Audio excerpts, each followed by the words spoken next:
Hello, hello, hello, party people, and welcome back to the IBS Freedom Podcast. As you can see, if you're actually seeing this with your eyeballs and not just with your ears, I am joined not just by Amy, but also by another. An RD and an RT to be. Did that make sense? It did. Yes, it did. Yes. So I am so excited. We have actually both talked to Molly on her YouTube channel. You should totally go check it out. But we're going to talk about GERD and reflux and acid and all of this stuff that I think becomes so freaking stressful for so many people. And we'll talk about your story a bit because Molly herself struggled with acid reflux. She is a nutritionist. She's a dietitian to be as of 2022, I believe, right? So just next year, you're going to be officially official. And I did not realize until we were preparing for this meeting that you are a yoga instructor. You were like a 500-hour certification in yoga. I did not know that about you. So it's so cool. You can find her with the cutest Instagram handle. She is Zucchini Who. I think it's zucchini.who actually, but you can find her on Instagram and she posts a lot of great recipes and a lot of great gut health related stuff. And her YouTube channel at the moment is Molly Pelletier. So it's her name. And you could go find her on one of those two platforms and learn more. But welcome. I'm so excited to talk to you, Molly. Thank you. Thank you. I'm so thrilled to be here. I absolutely adore this podcast. So thank you so much for having me. Yeah, we're excited to get into the nitty gritty. So do you want to just launch right into telling us a little bit about your story? Like, I know that you struggled with acid reflux and you were ultimately able to manage that or overcome that with a combination of nutrition and herbs. And may I ask, is that what got you into the nutrition and dietetics field to begin with? Or did you happen to get into that and then like as a side kind of worked on your reflux? Was that the initial inspiration? So I've always loved food. I grew up loving food. My mom is a feeding specialist, which is super different than dietetics. She actually helps people learn how to eat who have functional oral disorders or disabilities who may not be able to chew and swallow. So really appreciate food. But I would say that my reflux issues were connected to actually pelvic floor dysfunction. And I know you guys have talked about that in the past. So, and which is a whole topic for another story, but I'll keep it brief and just say I was having symptoms that felt like a UTI, but they were not a UTI. So I was getting prescribed antibiotic after antibiotic for a non-UTI. And this happens, I think, all the time. So it's just another example of overprescription and overutilization. But so I was getting lots of antibiotics. And then it kind of snowballed into IBS. Reflux happened, but what it was a double whammy with that, and also my undergrad experience at Boston University. I was very stressed. I was definitely suffering from an eating disorder at the time, and it just sort of was a perfect storm to then suffer from IBS. So I think under eating, stress, then the influx of antibiotics, started having IBS, acid reflux, and I went to my GI doctor and was prescribed omeprazole, which is very commonly prescribed for acid reflux.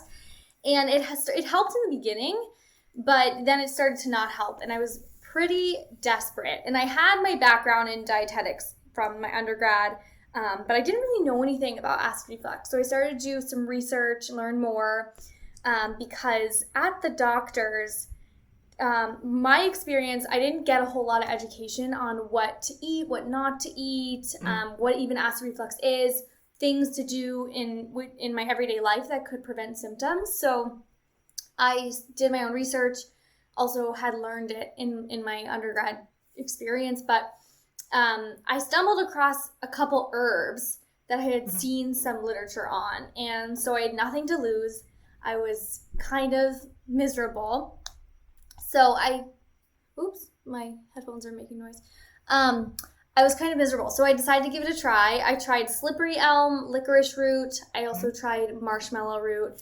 And I know you guys have spoken about these herbs in the past on your podcast. So it was amazing to actually hear that, because I think not a lot of people are aware of how powerful they can actually be. And I was really hesitant. Like, I was very aware of the placebo effect, and I wasn't very hopeful that they were going to work because there wasn't a ton of research on them. And my symptoms were so severe, like the burning, pain, nausea, really, really intense nausea.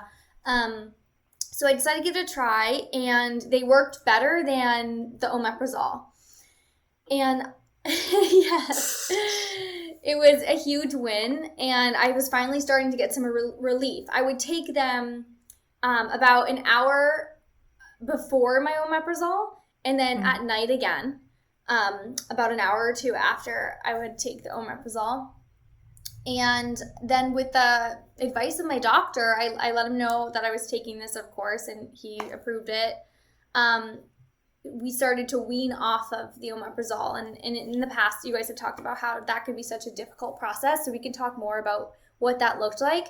But yeah, so always talk to your doctor if you're going to wean off of a medication or take a supplement. But with his help, I slowly was able to wean off and utilize the herbs to heal from acid reflux and from GERD. So they were like such a blessing. I still take them sometimes if I have two or more glasses of wine or my trigger foods.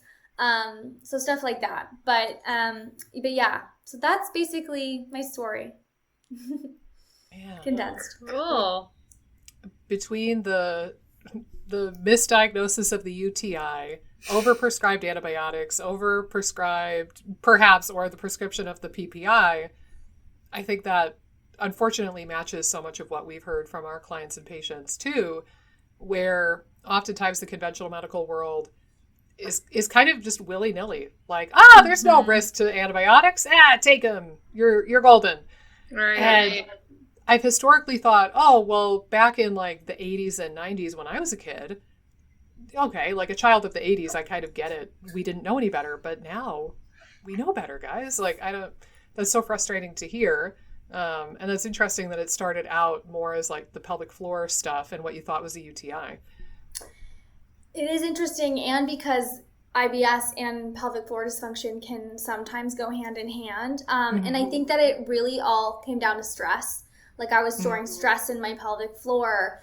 That musculature was so tight that it felt like pain. It felt like a UTI. And then also probably had some structural issues in my gut to begin with.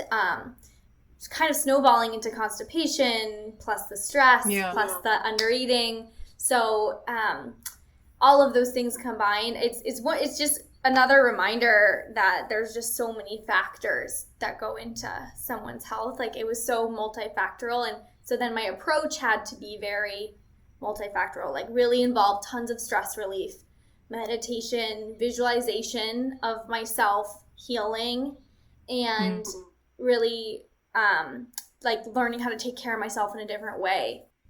Yeah. And I'm curious too, when did the yoga get folded into the mix? Was that after you became more aware of the pelvic floor stuff? Or was that related at all to the pelvic floor stuff? Or was it its own kind of passion that came about on its own?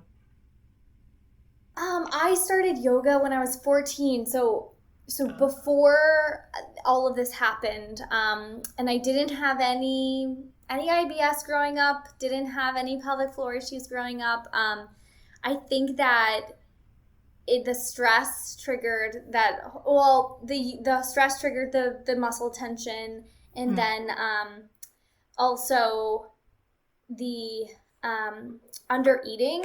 At a lower body weight, you have a lower estrogen, and low estrogen can trigger sometimes this tightening of the walls of the pelvic floor, which is why sometimes people on birth control even will get that if the dose is too low. So just an interesting side note there. But yoga was super pivotal in starting to like release some of that. I had to really like go back into my practice and utilize it for stress management, but also to just open up the pelvic floor and the muscles around it to help to release. So the lower abdomen had to really work on that too, as far as constipation.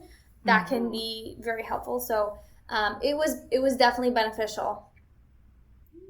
Cool. Yeah, I love that you're talking too about the like multifactorial approaches that you did, because I find that a lot of times people will go down they'll go down one avenue very hard. Like I will go down the diet rabbit hole super hard and cut out tons of different foods. And it's like, because so much energy and resources going into the diet side of things, that they fail to like address stress, and the diet restrictions are causing more stress. And I tend to think that if you are gonna diversify your investments, you're gonna see a lot more of a result. But it can be hard to untangle, like if you've been restrictive and most of the focus has been on the diet, to start to ease out of that. So I love that you're kind of a good example of it took different strategies to really see benefit. I'm curious too about your visualization. I like using that with my clients, especially with food intro. I've had a few clients use it in the way that you're describing it, where it's like you almost visualize yourself getting better or like improving, or what you would do if you like had less pain, and almost like embodying that vision. Manifesting that vision. I'd be curious to know a little bit about that too, if you can share. Sure. So meditation has always been a big part of my life since I started yoga about 10 years ago, but it was super pivotal to my healing. And so I would literally visualize myself healthy and how it would feel to be healthy, and embodying that. Because I truly believe you have to believe that you are able to heal. And I know that that is so difficult for people who are having symptoms every day, struggling every day with pain and digestive dysfunction. But that is stressful in and of itself. And the body can't heal in a stressed state. And so it's so important to like have fun, pleasure, like things that are actually going to boost those happy hormones, because it's going to impact the whole system, like calming the vagus nerve and just like allowing your body to move into a more parasympathetic place is so important for healing. And so I would really just, in my meditation, like tell myself I'm healed. Like it was I didn't even say like I am healing, like I'm healed.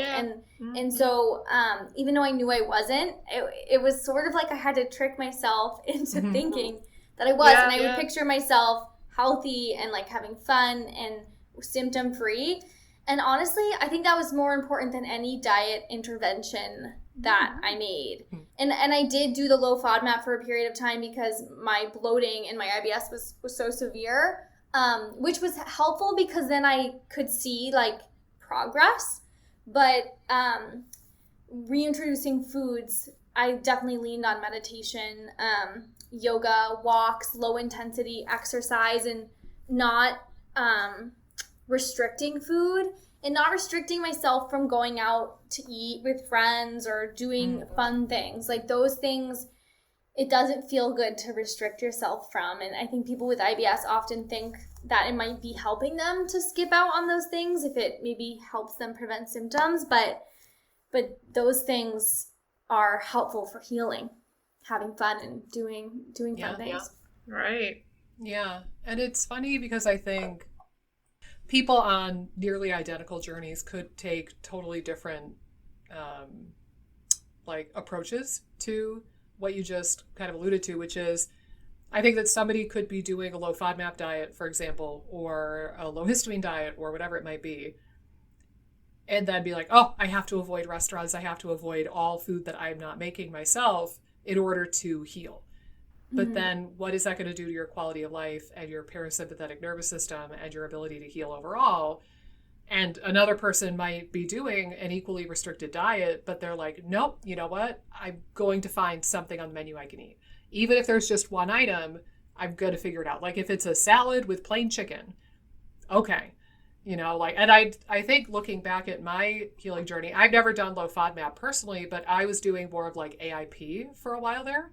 And I have to give my past self credit because I was determined enough to go out and still have a life that that was my approach. I was like, nope, even if I have to get the most boring plain chicken salad ever, and even if there's only one menu item that I can eat and I have to tell the waiter 3 different times, please don't glutenate me, please don't give me croutons, I'm going to go out with my friends because I'm not going to miss out on the fun. And I do think that was probably a piece of my healing journey, because I wasn't ever willing to sacrifice going out and enjoying my life in the name of healing. Mm-hmm. And definitely, I'm sort of cutting out like a huge piece of the journey because I was condensing the story, but I definitely swung in the opposite direction before I found what worked for me. Like I remember cutting out anything that I thought was hurting my stomach. Like I was definitely there too, where I was like, okay, had symptoms after this food, that food's out. And that really pushed me in a worse place. So I realized that was not the best approach, to just cut out foods willy-nilly and restrict even more. So before I started leaning on these other modalities, I definitely was there. And I remember the fear of what is hurting my stomach. It has to be the food. I eventually realized that it was mostly the stress and mostly not eating enough calories. Yeah. Well, and one thing too, like for anyone that is like coming from a place where they're more restrictive, I think I've been there, you've been there, I know Nikki's been there, we've all been there at some point. And I think like sometimes when I work with people, when we're trying to get out of that mindset too, it's almost being like, is this really working? Because there's like, sometimes people are so strict, and like what you're saying too, like it wasn't really working for you, the restrictions. Maybe it was blunting some symptoms, but you're still struggling with issues, it sounds like.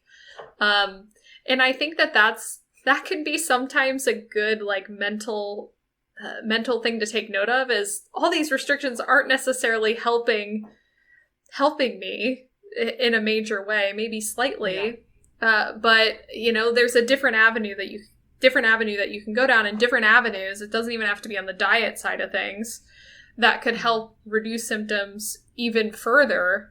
But you have to be open to that idea. Yeah.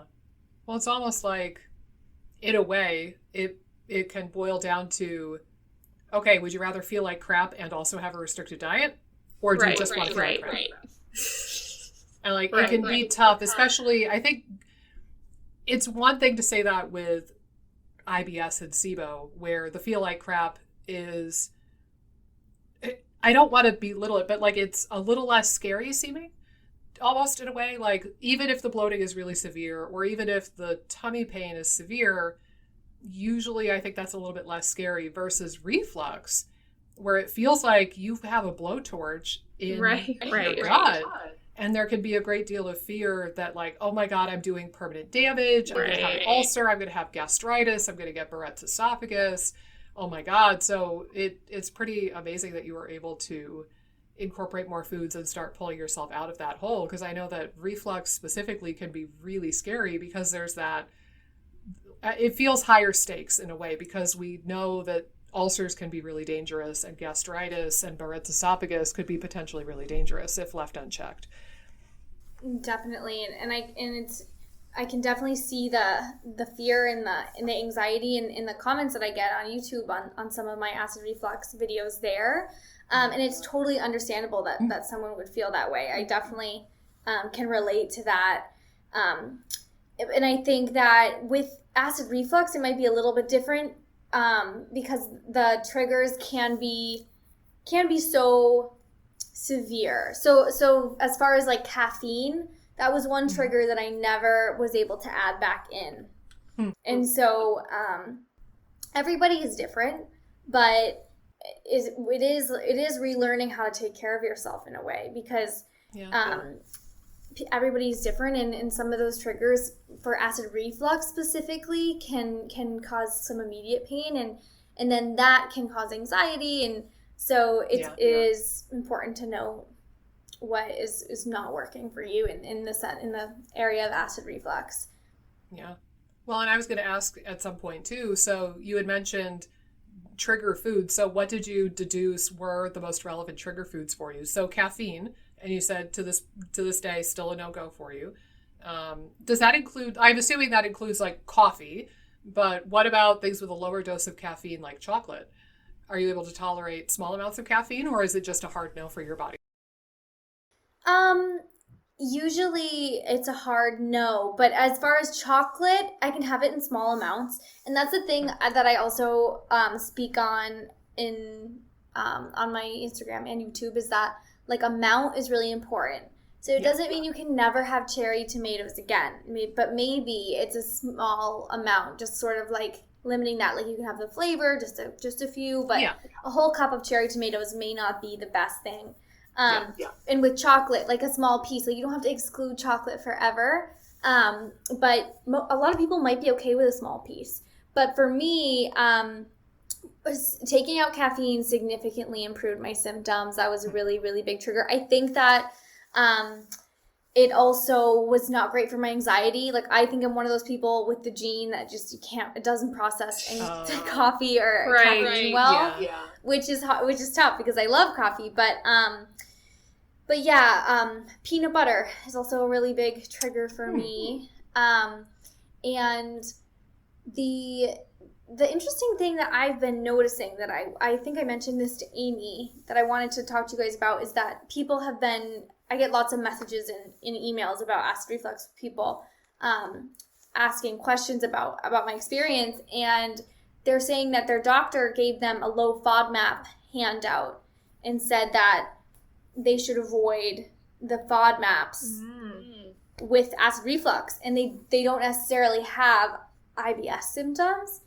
And that was very confusing to me because I know onions and garlic can be a trigger for some people, but I've never heard of the low FODMAP diet as like a nutrition intervention for GERD. And that might speak to the conventional medical practices, dare I say, lack of knowledge with nutrition. I was going to make a bad joke and say, when you said that, you hadn't heard of this diet being utilized for GERD, and even in people who don't have IBS, and I was going to chime in and say, they'll have IBS after a while on the low FODMAP diet. Yeah. And like, that's so unnecessary for the vast majority of people. Now, if you have IBS and GERD, then maybe you could have some symptom relief on both ends from doing low FODMAP for a period of time. But yeah, that is really bizarre. I've heard more of like the low acid diet, which kind of parallels a lower histamine diet usually. So like, tomatoes, alcohol, citrus fruits, coffee, chocolate, like that's more of what I think people have come in to me with, at least, like modifying their own diet for the sake of GERD. And it sounds like that lines up more with your experience. Definitely. Yeah, those things. I think the common triggers did ring true for me, but it's just all about amount. Like I feel like if I have also caffeine and alcohol with food is very different than. Yeah,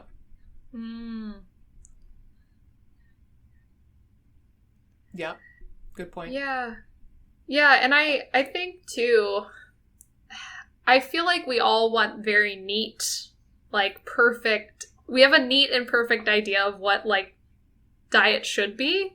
Like, if I just know, like I just don't do well with FODMAPs. Like we almost want to trust and give a lot of the power to like these diets of like, okay, this is the perfect diet for me. But I think, but there's so much bio-individuality, even with something like reflux, where it's like maybe one person's reflux is really going to get revved up by tomatoes, but another is going to be fine with oranges, or like even the list that maybe a doctor would give that's more low acid and, as Nikki points out, low histamine. Like, even within that context, there's going to be variability. And I love that you're pulling in that context matters of how you're eating these foods, from the amount, from what you're eating, maybe even the time of day with something like reflux too. I mean, but it does make me sad that a doctor would just be like willy-nilly with diet stuff. And I honestly wish, and I don't know, some people make it seem like there are, but I feel like there's not many like dietitians working with GI docs or like at a GI practice or at GI clinics. And I do think it's an area where diet can be really helpful. Like diet change, doing some interventions can be very helpful at symptom reduction and just optimizing and managing symptoms that you're having. And it's a shame that doctors don't say, oh, I don't really know what the best diet would be, and hand it off to a dietitian. But instead it's like, well, I've heard low FODMAP works for people with GI issues. Here, try low FODMAP. So it just seems, again, willy-nilly, and maybe they should be pulling in expertise from more dietitians more often. Totally. And sort of after the fact, as I was starting to heal, I asked my doctor, just curious what he would say. And this is like totally like, he was super important. Yeah, he's a great guy. Doctors in general are absolutely pivotal. But I did ask him, do you think that my diet had anything to do with this whole experience, like this whole breakdown of my health? And he said no. And I was like, really? I was like, I think I wasn't eating enough carbs or calories, just to like let him know what, like, my point of view. And he's like, I don't think that would ever cause it. And just knowing the science of under eating and motility and even just constipation and reflux and not eating enough carbs, like, definitely was a big issue. Yeah.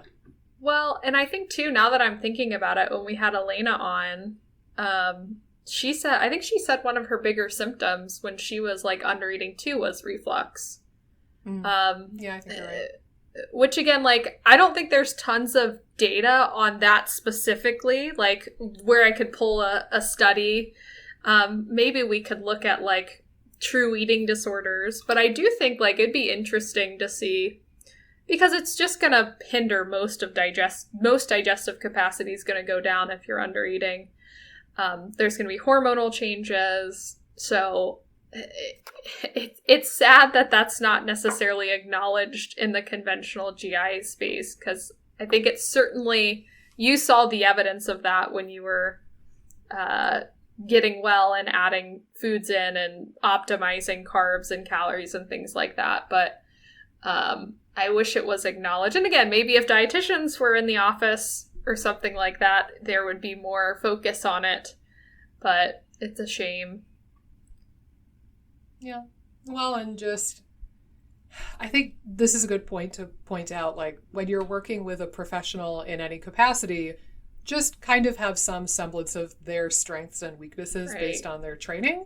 Like, we know that in medical school, a lot of medical schools teach precisely 0 hours of nutrition, and the good ones will teach like a one hour class, like a 1 credit union or a 1 credit class, whatever. Yes. I don't know. Like 12 hours over the course of a semester in nutrition, and that's all they get. So, it's funny because I sometimes see disclaimers made or statements made where it's like, oh, but check with your doctor before you make dietary changes. And I just laugh because I'm like, why? They don't know. Like, I mean, I guess it depends, like, what doctor you're seeing. But similarly, like, oh, check with your doctor before you start a new supplement or a new herb. Why? They don't know anything about herbs or supplements. Check with your herbalist. Right. Or check with a naturopath or a functional doctor, maybe, because more often than not, those professions are a little bit more trained. But like, no, don't go to your primary care and ask about herbs or nutrition. They're not going to know. They might want to know, but they just didn't get that in their training. So, But if you need to ask about the side effects of a medication or whether or not you should start a medication, don't come to me, the chiropractor functional medicine person. Right. I mean, like, I'll try to give you my honest opinion, but like, don't come to me with those kinds of questions. Like, go to an MD or a DO or somebody who actually is licensed to prescribe. And like, to your point, Molly, when you were weaning off of the PPI, like, you kept your doctor in the loop, and it's not like you just went AWOL and decided, screw this, I'm going to stop the omeprazole. You had that dialogue and you had that support. So if things did turn pear-shaped, you could go back to that doctor and potentially get scoped or get a different medication, Right. or go back on the PPI. Like, you had that support there if you needed it, and you had some guidance. It wasn't just like, oh, I read this on the internet on a Reddit thread, I'm gonna do this. So Exactly. I give you credit for that. Right. And so he was able to guide me through that. And in that way, it was very, very useful. And I'm glad I didn't just go cold turkey on the omeprazole, because that can be a total acid rebound effect, which can be really hard to recover from. People, I mean, you think you can do it, but weaning off of that, like, into just 2 pills a day, maybe 1 pill a day. And it was a process of months, taking the herbs and slowly weaning off. And, like, there were good days and there were bad days. But I think that eventually the omeprazole started to not be super effective, because it wasn't very clear to me whether my root cause of the reflux was low stomach acid or high stomach acid. I believe it was low stomach acid, so then the omeprazole would not be helpful. But yeah, of course it was an interesting discussion, because with the herbs, going to my traditional doctor, because he had not heard of them, but I'm just so impressed with, like, how helpful they've been. Yeah. I mean, a lot of these herbs have a long history of traditional use. Humans have been using some of these herbs, like licorice. We humans have been using licorice for literally thousands of years. If it wasn't safe or wasn't effective, we would have given up on licorice a long time ago, but they've stood the test of time in a lot of ways. Love it. Yeah. Well, I'm curious to go back to the PPI story too. You said it took a couple of months. Did you experience a lot of rebound from that? And I was curious too, did you ever get scoped? And did they identify, like, any inflammation in the esophagus or gastritis or H. pylori? Was any of that involved? Or was it just like, take a PPI, and they never even scoped you? Yes, I was scoped. And a doctor can be so helpful in terms of running all the tests. So every blood test to see if I had different issues, if I was suffering from autoimmune, everything came back negative. And the scope did reveal inflammation in my esophagus, but no H. pylori, no allergies came up anywhere. Everything was so normal, which is, I think, a very common story with people with IBS, because it's like you're almost looking for that thing to be wrong, and nothing was ever out of whack. But there was some irritation. I don't think it was anything super remarkable, but some irritation in my esophagus, and then I was already on the PPI, but his advice was to continue with the PPI. I did an interview another conventional doctor on my YouTube channel, and her opinion of the PPIs is that they're never for, like, long-term. They're never for forever. They're not intended to be a long-term medication. But I don't know if everyone gets that message that it's not forever. It seems like a lot of people are on them for years, which is, I'm not saying it's necessarily, like, a bad thing, because everyone's situation is so different. But it's just interesting, because if we're not given that information that this isn't forever and there's no exit strategy, I think that can be harmful. Yeah. Well, and to your point, I think that not only would I say that not everybody's getting that memo, but I would argue probably 1% of GI doctors have gotten that memo, and it's just this willy-nilly, take Nexium forever, see ya. But that happens with other drugs. It's not just the GI profession.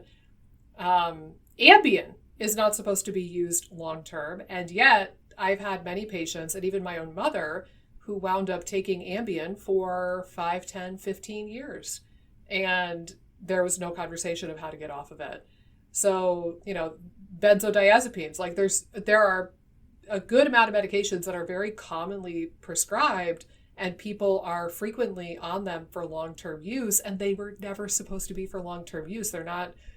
That's not how they were intended to be used, and they're not safe, frankly, to be used that way.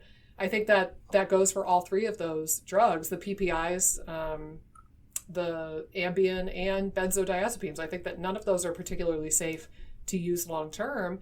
And yet, the vast majority of the conventional medical field is just prescribing these like candy and not really talking to patients about the risk-benefit analysis and when and how they can get off of those medications. I know. Same thing with the antibiotics as well. Like that just being like misprescribed to me. So like I'm talking 10 or 12 rounds in a matter of 8 months. Oh my gosh. And nobody thought to look inside to see what was happening. Well, and that's too, like, so true. You bringing it up, like, I'm always shocked that docs at times don't culture stuff. Like, you have a sinus infection or something, or an ear issue. Like, at least culture to know what, like, is potentially at play, too. Because, like, with sinus stuff, it could be, like viral, it could be fungal. Like, you know, like, a lot of times if we're throwing antibiotics at stuff that it might make it 100% worse. It's such a bummer, but yeah, I'm sorry that you had to go through that. Wow. I was really lucky to be connected with a urogynecologist, which I think is a really good person to have on your care team if you have chronic UTIs or if you have pelvic floor dysfunction, because they have that intersection of urology and gynecology. So it's really cool, again, to just piggyback off what you were saying about just seeing a specialist, because that's what they know, and no one can know everything, so you have to seek out specialists. And so I saw her, and she was able to just kind of look inside, see I was having muscle spasms, and then that was so pivotal because I was able to get help, stop taking the antibiotics, and go to a pelvic floor physical therapist, just emotionally relax, like know that I don't have a bug inside me that's trying to kill me. Yeah. And then that was a huge moment in my healing. Yeah. Gosh. And for what it's worth, this not exactly entirely related to the gut, but might be useful for somebody out there. One herb that I have heard is very, very good for like bladder and pelvic floor like tightness or spasm and relaxing those muscles is kava kava. So fun fact for what it's worth, if you can get a good quality kava, that apparently can help relax that musculature pretty nicely, and it has a nice anxiolytic effect, which is what people more so use it for. Nikki, Thomas would be proud of you. I know. I think I actually learned it from Thomas, funny enough. So nice. I think I'm probably just parroting something he told me. But yeah, kind of fun little fact about kava. I cannot wrap my head around so many antibiotics. Oh my gosh. I want to go back in time and give you a hug at that point, because that just sounds rough. Yes. And it is tough because when your doctor tells you need this, it's like, of course, I took it all, and I didn't think to take a step back or see someone else. So eventually I did, but yeah, it was crazy. Yeah. Well, and similar to what I said before, like being a child of the 80s, you know, I looked back on my medical history of all the ear infections and all the antibiotics. I was like, oh, well, of course they did that. That was back then. But I'm amazed that this still happens in the 2000s, like in the current day. Even just like 2 years ago, I went to urgent care because my mom convinced me I was dying. And I had this chronic cough. And I told the nurse practitioner no less than 3 times, look, man, like I don't want antibiotics. I have a history of IBS. I have celiac disease. I really don't need to mess with my microbiome.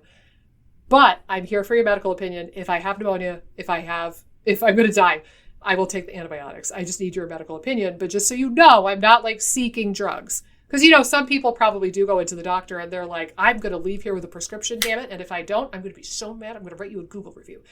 And so I told the person, I don't want antibiotics. I will take them if I need them. What did they send me home with? Antibiotics. And then when I asked, oh, can I have a 1-day prescription for diflucan so I don't get a yeast infection? You would have thought I asked for 8-ball crack cocaine. The look of horror.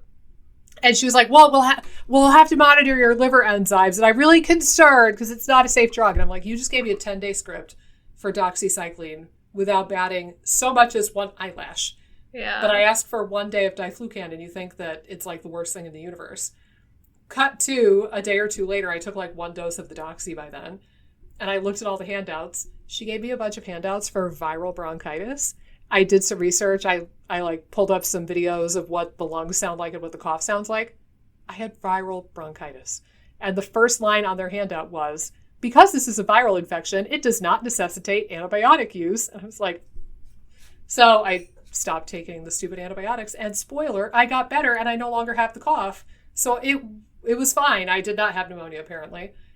But like, I don't know how much more clear I could be telling the person 3 times, if not more, I don't want antibiotics. I'll take them if I have to. So, and this was only like 3 years ago. I think it was like 2018 that happened. So apparently there's physicians in this day and age that will just prescribe you antibiotics without a second thought.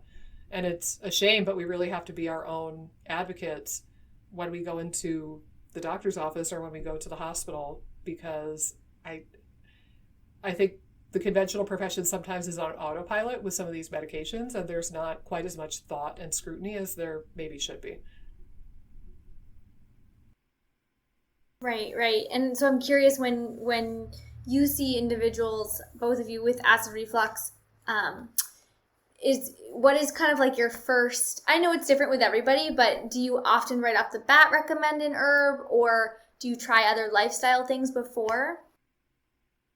I pretty much will start using herbs right away. How about you, Amy? Yeah. It depends slightly on the case, but I think trying some herbs just to calm things down and soothe things, or to help with making sure food's moving along properly, those types of things. And going back to what I had said too, I think that reflux feels like the symptoms and that burning feel urgent and scary for a lot of people. And I'm concerned, like, I don't want people to have gastritis or an ulcer or Barrett's or something scary happen. So I'm usually pretty early on, I'll jump on at least one herb. I probably start a lot of people off with just like powdered DGL to start with, and I just have them mix it with water and drink that a couple times a day. That's probably my first go-to, and the reasoning is that way, if they do have SIBO, then any sort of like FODMAP potential of marshmallow or slippery elm would probably, like, we kind of won't go there quite yet until we have more of a workup, but like the licorice isn't going to mess with anything if you do have SIBO. And then once we have a better understanding of whether or not the person has SIBO, if that is on my radar, then I may or may not move into other herbs. But usually I'm not too worried about the potential FODMAP prebiotic capacity of those anyway. I'm usually going to try to incorporate in 1 or 2 or 3 herbs for the upper GI system while we're doing other stuff for the SIBO, whether it be antimicrobials, prokinetics, probiotics, whatever it might be. And so another question that comes up a lot on my YouTube channel, I think that there's a lot of fear about the long-term use of PPIs in people who are struggling with acid reflux. They don't want to be on them forever. But many people will ask, can I be on licorice root forever? Can I be on these herbs? Like, are there long-term negative consequences to the herbs?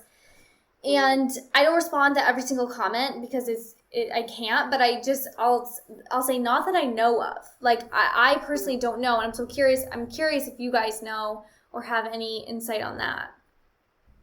Well, I can answer 2 ways, which is to say all 3 of the ones we've talked about, licorice, marshmallow, and slippery elm, are very safe. Hold on, though. I have a better way to answer. My only hesitancy would be for licorice if you're not getting the deglycerized licorice and you're just getting straight up licorice root or licorice powder.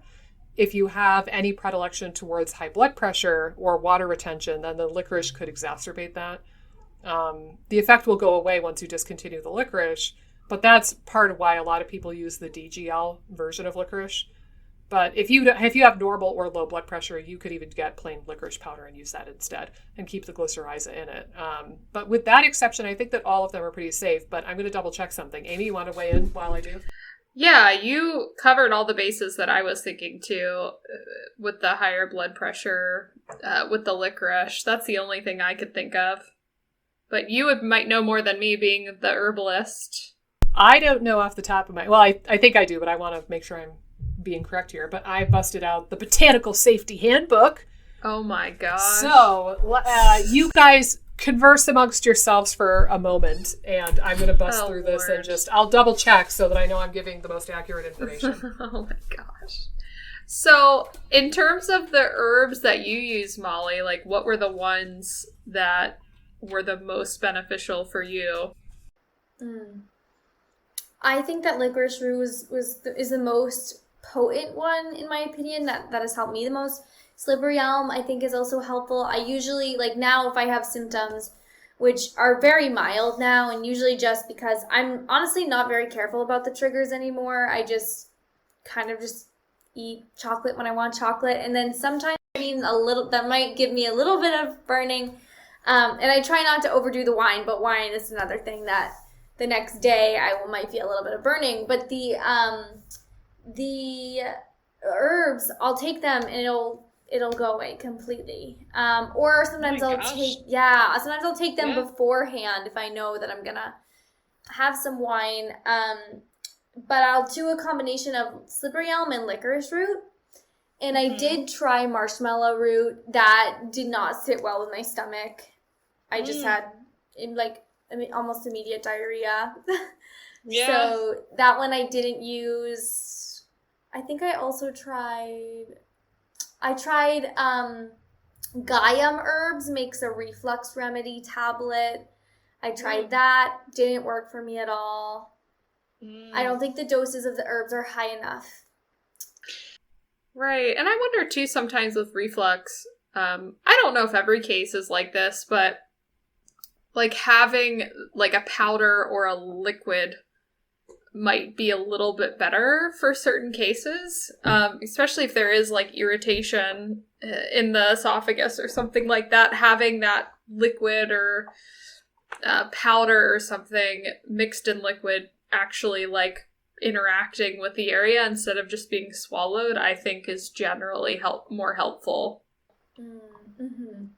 Yes, definitely. I've tried it both ways with the tablet and opening up the capsule, and I do think that there's definitely something to drinking it, and I know Nicole recommends that way. I think that's great. Yeah, she's like on a mission over there.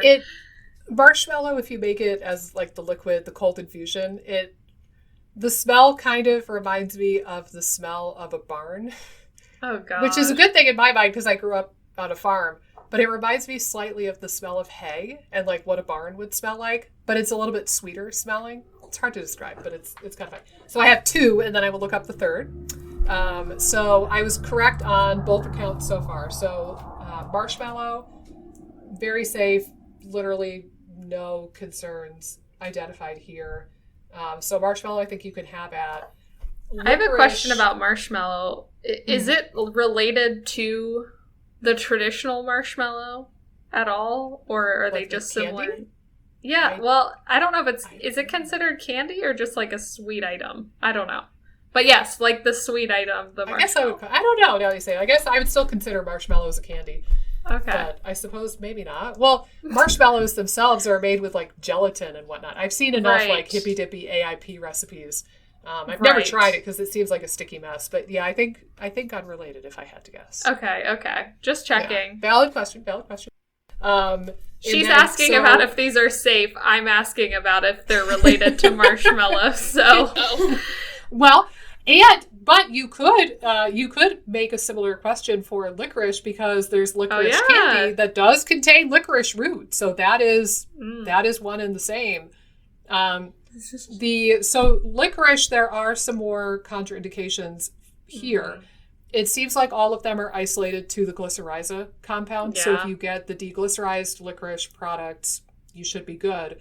But for what it's worth, full-blown whole licorice root with the glycyrrhiza intact, it says not for use in persons with hypertension, liver disorders, edema, so swelling, also severe kidney insufficiency, low blood potassium, heart disease with edema, or congestive heart failure.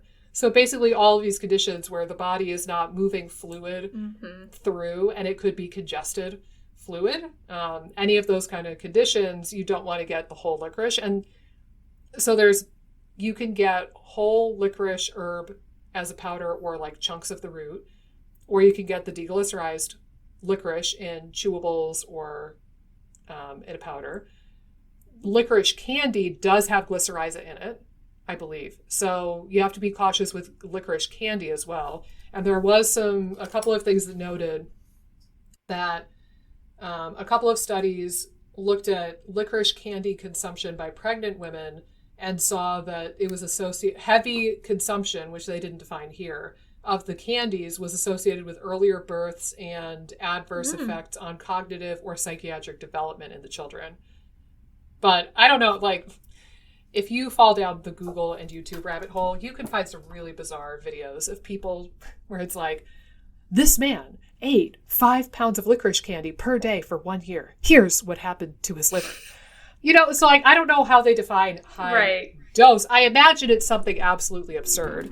So it's probably safe in moderation, and the deglycerized version is probably perfectly safe in pregnancy as well. But yeah, and then converse amongst yourselves again, and I will look up the last one, slippery elm, Slippery elm, yes. So what was your favorite then lifestyle hack, or even like just in general when people are coming to you? I know we talked about like meditation. Like if you're having more of a flare, or like in the past when you were more flared up, are there any sort of things that you go to lifestyle wise, like whether that's breath work or like you were saying walking before, like is there any go-to that you would tell someone to try outside of the herbs?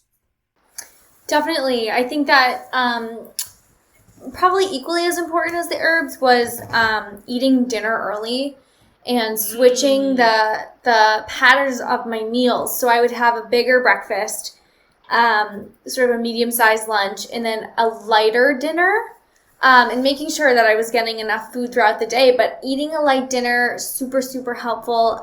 Eating it about 3 hours before I want to get horizontal, and avoiding big amounts of fluid in the meal as well, because that can dilute your digestive enzymes and also just cause that kind of splash of acid. So those two lifestyle recommendations I think are really helpful. If you have nighttime symptoms, I think that the eating dinner early is really helpful.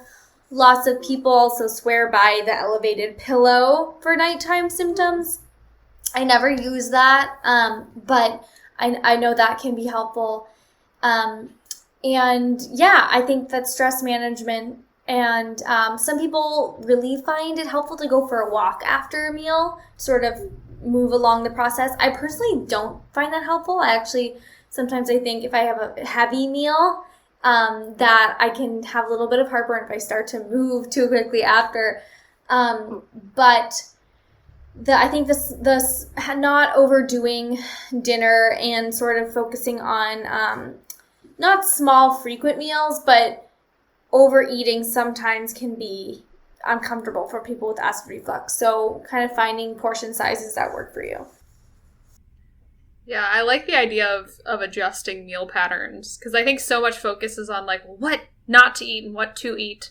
But things like meal patterns can be really game changing from what I've seen for certain people. And it's not something I feel like that's discussed or as like sexy as like, I don't know, low FODMAP or acid watchers or whatever like type of diet you're following. Like it's not as sexy as some of those food lists that we see. But I do think thinking about your meal patterns and like what you tend to do best with, and maybe playing around with those, can be a really interesting game-changing factor. So I'm glad that you brought that up. Yep. Yep. And may I interrupt? Yes. I have the last and by far most interesting commentary on the 3 herbs that we were asking about related to safety. Slippery elm. very interesting little passage that I discovered. So it's very safe also, class 1A, so you can have at it and jump for joy. But it does say slippery elm should be taken with at least 8 ounces of water or 8 ounces of liquid. So good to know. I don't think I would remember to say that. It says other drugs should be taken 1 hour prior or several hours after consuming slippery elm, as the mucilage may slow down absorption of orally administered drugs. So I wouldn't have thought of that. But it's a very valid point. It's like Metamucil. It really thickens up depending on how much water you water the stuff down with. But are you ready? This is the most interesting by far. Prepare. Drum roll, please. Amy, give me a drum roll. Thank you. Okay. Adverse events and side effects. Bladder stones have been reported in women after vaginal insertion of slippery elm bark in attempted abortion. Such events would not occur during normal oral administration of slippery elm. What the what? Whoa! Like, who is vaginally inserting slippery elm? How did that come to be? Oh my gosh. So, Oh my goodness. let it be known. Don't You heard do it that. here first. You heard it here first, folks, on the IBS Freedom Podcast. Do not put slippery elm in your vagina. That's the order. Doctor's orders, for God's sake. Otherwise, oral administration should be fine. Just be mindful of when you're taking drugs or herbs, because it might bind some of that up and slow down their absorption, and drink copious amounts of liquid with your slippery elm. Otherwise, safe as can be.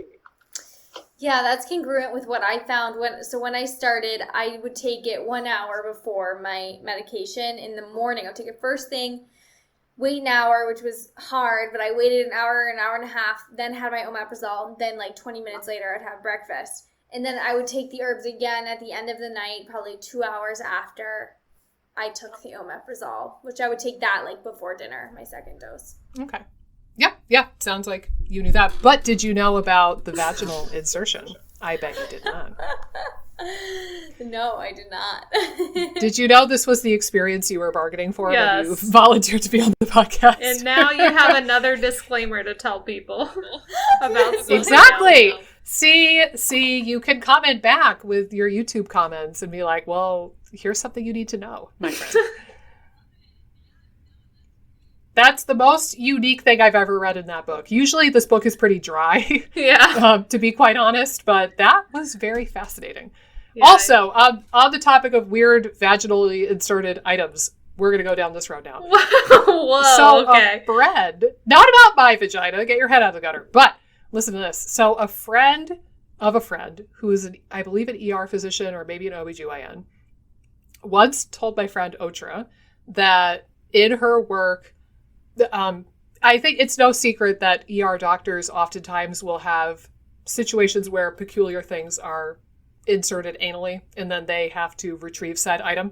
So if you guys ever watched Scrubs, there was an episode where somebody put a light bulb in his butt and then they had to try to get the light bulb out without shattering it. Have you guys seen this episode? It's classic. No.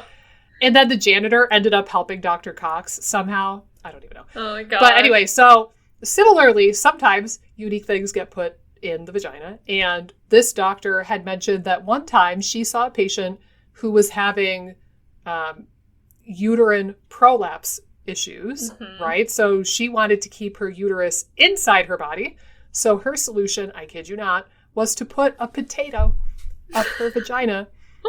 And, fun fact, potatoes are root vegetables. So what do they enjoy? They enjoy dark, moist environments. The potato started to sprout. Oh my gosh. It was sprouting and growing roots and growing vines, and it was searching for the sunlight. How did this happen? Oh And how my- long did this lady have a potato in her vagina? How was this happening on planet Earth in this day and age? I'm so boggled. Like, okay, if you were alive in like the medieval times and you didn't have modern medicine, then all right, put a potato up your vagina. I don't know. Right. Like, that seems, sure, why Right. not? But in the 20th century or 21st century, like, how did this come to be? Did this woman Google it? I don't even know. Right. So also, doctor's orders. Do not put potatoes up your vaginas either, people. Yes. So that's the two biggest takeaways, obviously, from this episode. Don't put potatoes up your vagina. Don't put slippery elm up your vagina. All the rest of it is your business, but that's like That's the bare minimum. The bare minimum, if you could get that out of this episode. Right. Hopefully we taught you more than that. Oh.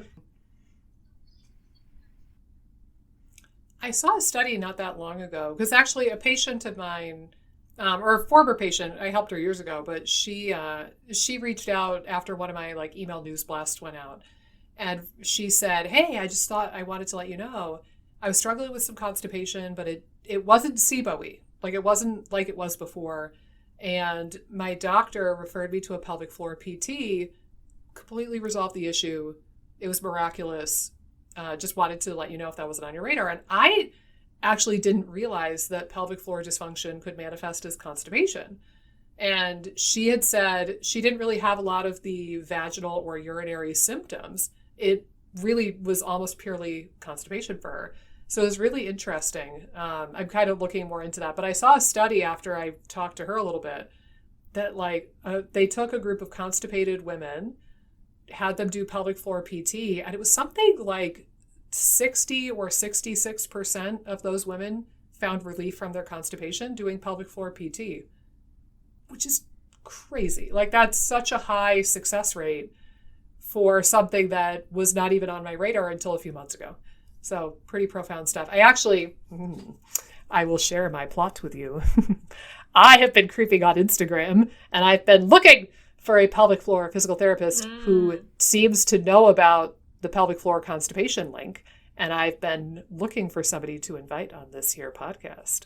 So I have yet to find the one. I'm creeping on several right now. They seem to talk more about vaginal related stuff and maybe we'll end up talking about both. But that's in the works in the future, good people. I just have to find the one. And we'll talk all about pelvic floor PT with somebody who's in that field. I think that could be really cool. Yeah. Well, rock on. I think this is good stuff. I think a lot of stuff to chew on. Again, I really appreciate not only just your willingness to talk about your own journey and your symptoms and like what worked for you, and just like your perspective of being able to look back and say, gosh, I think under eating was a big contributor. I think stress was a contributor. And I give you a lot of credit for like figuring that out and kind of navigating that and overcoming a lot of what you did. So yeah, just thank you for sharing your story and your expertise and what helped. And like I said, guys, I mean, she's got boatloads of good stuff on her Instagram page, Zucchini Who, and on her YouTube page, which is her own name. So that's easy enough to go find, Molly Pelletier. So I really hope that people go check out all of your resources. I don't know, guys. I think that's a wrap. Yeah. Thanks so much for coming on, Molly. This was awesome.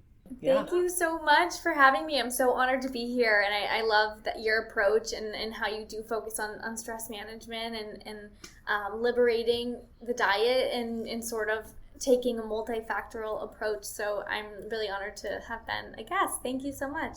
Yes, of course. Yay, thank you. Well, guys, you know the drill, but I'm going to say it anyway. As always, if you are on one of those newfangled podcasting apps like iTunes, if you could give us a 5-star review, that would mean so much to us. And if you are in any of those online SIBO groups and Facebook groups about IBS and gut health and candida, if you could share this somewhere, even heck, if you're in any GERD or reflux related Facebook groups, pop this link in there and get this information to the people who need it most. I know that I would deeply appreciate it, and I'm sure these guys would as well. And if you're on YouTube, you can click like, ring the bell, do the comment thing, subscribe, please. And that will also help us reach more people. And the YouTube gods will favorably look upon us and show our stuff to more people if you subscribe to the channel. So thank you so much. And as always, leave comments and questions down below, and we will tackle those in the Q&A episodes as we do those. So thank you all for tuning in. Molly, thank you so much for coming on the podcast. It was such a pleasure, and hopefully we will talk soon.